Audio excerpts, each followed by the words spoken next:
today I presented a video that the women of Marikana, that we did with them, basically showcasing the living conditions, the lack of water and sanitation, lack of housing, the roads. It also showed the march that they had marching to Lonman's offices last year after or during a strike by the miners last year. The reason I decided to show the video and not actually talk about the living conditions was precisely the reason why we made the video in the first place. I think from the Marikana Commission of Inquiry, I think we all got so lost in the details of phase 1 and a little bit of phase 2, but we failed to look at the initial reason why the strike took place, the living conditions, the whole notion of a living wage. I think I wanted to show the audience, and Kels also wanted to do this through this video at the commission. What exactly is it like to live in a place like Marikana? I think it was also important that the living conditions are explained by the women themselves or the people that stay there, and not from a lawyer's perspective or someone coming into the community. It has to be from someone that actually lives there.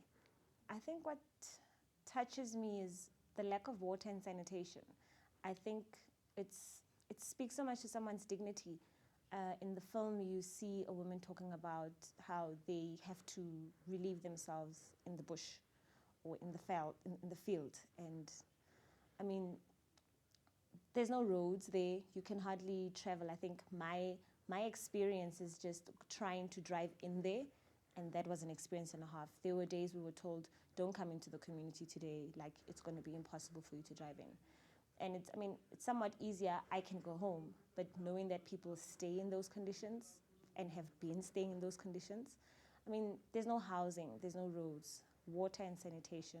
I think I also mentioned, I think what's also difficult to stomach is meters or kilometers away, you find the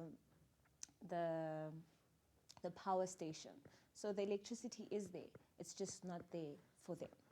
I think just my personal reflection, having through this whole process,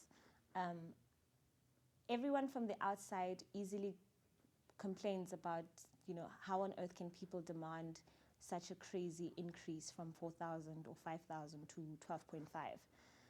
Until you are in that community, you won't understand how people have rationalized 12.5.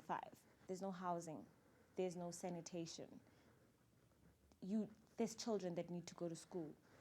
You don't have, I can imagine, I can see how someone can calculate that money in their mind that, this can at the very least provide these basic services for me, because government's not doing anything for me. My employer's not doing anything for me.